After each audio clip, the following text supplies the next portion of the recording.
Aubin Olivier, je vous mets cette petite étude en espérant que vous comprendrez le sens réel de cette grande vérité. Nous lisons dans l'Évangile selon Jean au chapitre 10. 25. Jésus leur répondit, je vous l'ai dit, et vous ne croyez pas. Les œuvres que je fais au nom de mon Père rendent témoignage de moi. 26. Mais vous ne croyez pas, parce que vous n'êtes pas de mes brebis. 27. Mes brebis entendent ma voix, je les connais, et elles me suivent. 28. Je leur donne la vie éternelle, et elles ne périront jamais, et personne ne les ravira de ma main. 29. Mon Père, qui me les a donnés, est plus grand que tout, et personne ne peut les ravir de la main de mon Père. 30. Moi et le Père nous sommes un. 31. Alors les Juifs prirent de nouveau des pierres pour le lapider. 32. Jésus leur dit, je vous ai fait voir plusieurs bonnes œuvres venant de mon Père, pour laquelle me lapidez-vous. 33. Les Juifs lui répondirent, ce n'est point pour une bonne œuvre que nous te lapidons, mais pour un blasphème, et parce que toi, qui es un homme, tu te fais Dieu.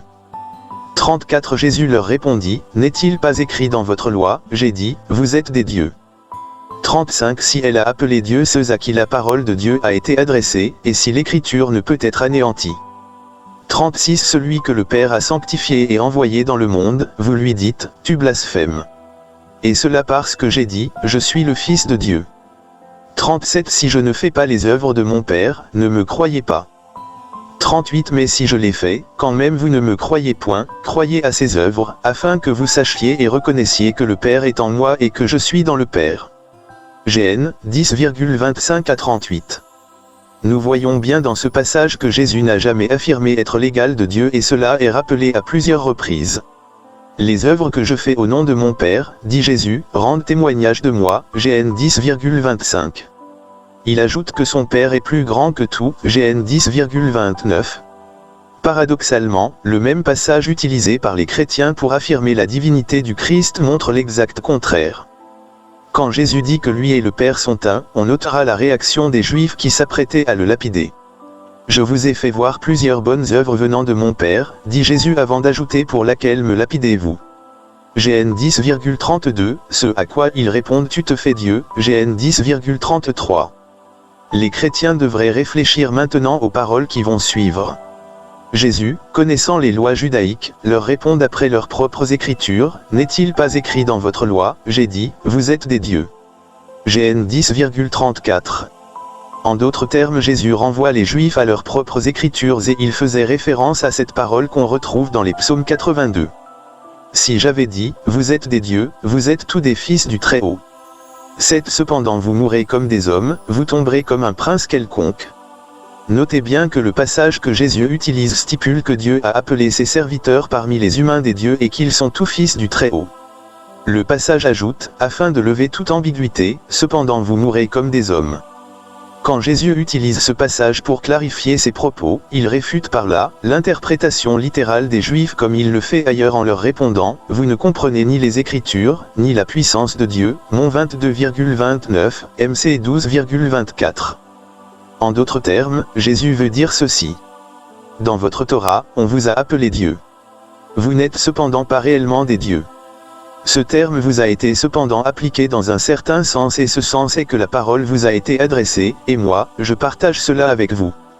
Comme on le voit, le contexte de cette sentence christique ne permet nullement de conclure à une quelconque divinité du Christ, bien au contraire. Je t'invite au lecteur, à méditer attentivement sur ce qui va suivre. Le passage présente une incohérence qui a été relevée même par les savants chrétiens. Jésus, reprenant les Juifs, s'explique après avoir montré à ces derniers que leur interprétation littérale était erronée. Il dit, celui que le Père a sanctifié et envoyé dans le monde, vous lui dites, tu blasphèmes. Et cela parce que j'ai dit, je suis le Fils de Dieu. Malheureusement, les Juifs n'ont pas lapidé Jésus parce qu'il avait dit qu'il était le Fils de Dieu mais parce qu'il avait dit moi et le Père sommes un. Il semblerait que l'évangéliste ait rassemblé et rapporté plusieurs traditions en même temps sans tenir compte de la cohérence et de l'homogénéité des sources. Malgré cette incohérence textuelle, sache que ce passage démontre que se déclarer fils de Dieu n'est pas un blasphème et que Jésus ne l'utilisait pas au sens transcendant du terme. Les partisans de la divinité du Christ ajoutent que le passage confirme leur point de vue car la fin du passage stipule que le Christ fait ses miracles afin, comme il le dira lui-même, que vous sachiez et reconnaissiez que le Père est en moi et que je suis dans le Père. GN 10,38. Or cette interprétation littérale pose d'énormes problèmes, car Jésus le reconnaîtra plus loin en ce jour-là, « Vous connaîtrez que je suis en mon Père, que vous êtes en moi, et que je suis en vous. » Gn 14,20, et encore plus loin il ajoute « Je leur ai fait connaître ton nom, et je le leur ferai connaître, afin que l'amour dont tu m'as aimé soit en eux, et que je sois en eux. » Gn 17,26. Comme nous le voyons, l'interprétation littérale du texte est à exclure pour les raisons évoquées précédemment. Je vais maintenant démontrer que la même expression est utilisée au sujet d'autres personnes dans le texte sacré des chrétiens. Père Saint, garde en ton nom ceux que tu m'as donnés, afin qu'ils soient un comme nous.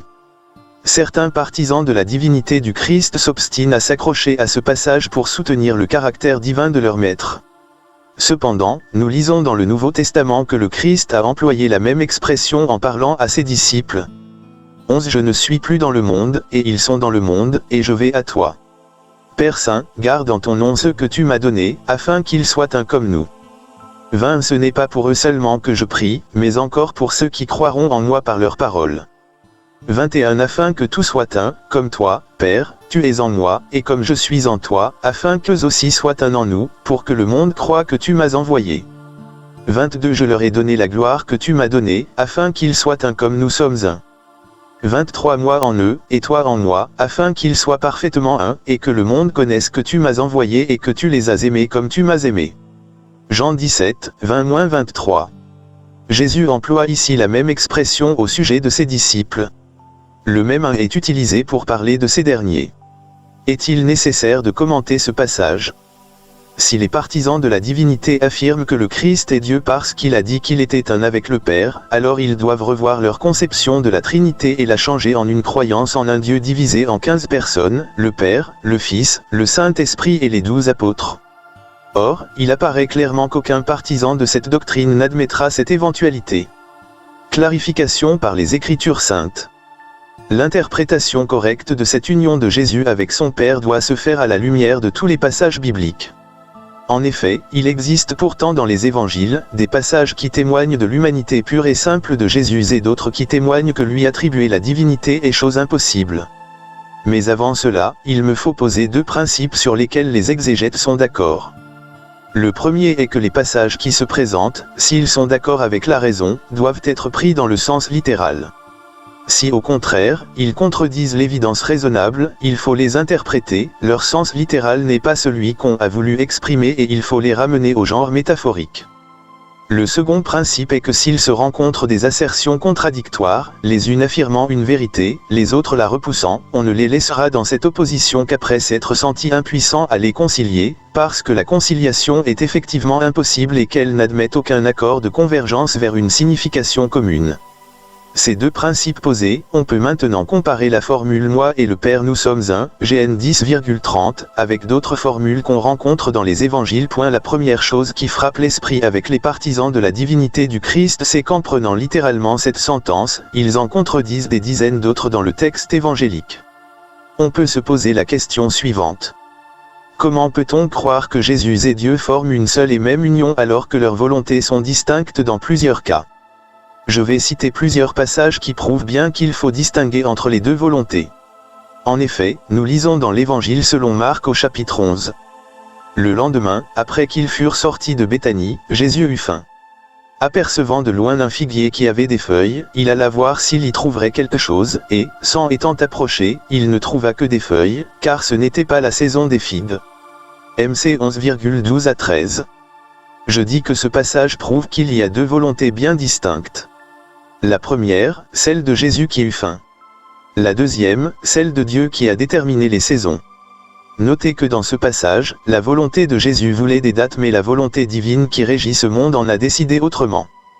Autre exemple flagrant. La célèbre prière de Gethsémani est très révélatrice quant à la distinction qu'il faut opérer entre les deux volontés. En effet, nous lisons dans l'Évangile selon Matthieu au chapitre 26.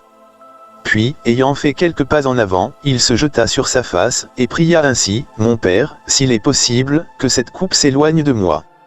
Toutefois, non pas ce que je veux, mais ce que tu veux. » Mon 26,39. Ce passage montre clairement qu'il y a deux volontés en action ici. La volonté propre à Jésus qui ne voulait pas se faire crucifier est celle de Dieu qui en a décidé autrement, selon les croyances chrétiennes. Maintenant citons un florilège de versets qui marquent de manière claire la distinction des deux volontés. Que ton règne vienne, que ta volonté soit faite sur la terre comme au ciel. Mon 6,10, ceux qui me disent, Seigneur, Seigneur, n'entreront pas tous dans le royaume des cieux, mais celui-là seul qui fait la volonté de mon Père qui est dans les cieux. Mon 7,21, ne vendons pas 2 passereaux pour un sou. Cependant, il n'en tombe pas un à terre sans la volonté de votre Père. Mon 10,29, car, quiconque fait la volonté de mon Père qui est dans les cieux, celui-là est mon frère, et ma sœur, et ma mère. Mon 12,50, car, quiconque fait la volonté de Dieu, celui-là est mon frère, ma sœur, et ma mère. MC 3,35, Jésus leur dit, ma nourriture est de faire la volonté de celui qui m'a envoyé, et d'accomplir son œuvre. GN 4,34, je ne puis rien faire de moi-même, selon que j'entends, je juge, et mon jugement est juste, parce que je ne cherche pas ma volonté, mais la volonté de celui qui m'a envoyé. GN 5,30. Car je suis descendu du ciel pour faire, non ma volonté, mais la volonté de celui qui m'a envoyé. GN 6,38, or, la volonté de celui qui m'a envoyé, c'est que je ne perde rien de tout ce qu'il m'a donné, mais que je le ressuscite au dernier jour. GN 6,39. Avec tous les exemples cités, il apparaît clairement que deux volontés distinctes l'une de l'autre ne peuvent pas être unies au point de se confondre. Comment dans ce cas, l'union parfaite peut-elle exister entre ces deux entités? Il faut donc rechercher une autre explication à ce passage, moi et le Père sommes un. Pour comprendre cette union, il faut en effet se rappeler les paroles suivantes de Jésus. Celui qui vous reçoit me reçoit, et celui qui me reçoit, reçoit celui qui m'a envoyé. Mon 10,40. Celui qui vous écoute m'écoute, et celui qui vous rejette me rejette, et celui qui me rejette, rejette celui qui m'a envoyé. LC 10,16. Notez que ce Jésus se met au même plan que ses disciples. En effet, celui qui reçoit les apôtres reçoit Jésus, et celui qui reçoit Jésus ne reçoit, en réalité que Dieu. De même que celui qui rejette les apôtres, rejette au final Dieu. Jésus faisait ici allusion aux paroles de Dieu, car comme il le dit lui-même, « Celui qui ne m'aime pas ne garde point mes paroles. Et la parole que vous entendez n'est pas de moi, mais du Père qui m'a envoyé. » GN 14,24. Voilà pourquoi Jésus a dit qu'il était un avec Dieu, car Jésus était la représentation de Dieu sur terre. Ainsi, Jésus et Dieu avaient le même but, le même objectif. C'est dans ce sens qu'il faut voir l'union. Et cela ne veut nullement dire que sa volonté propre est la même que celle de Dieu. Comme nous l'avons vu, Jésus utilise lui-même cette expression à propos de ses disciples, « Père Saint, garde en ton nom ceux que tu m'as donnés, afin qu'ils soient un comme nous. »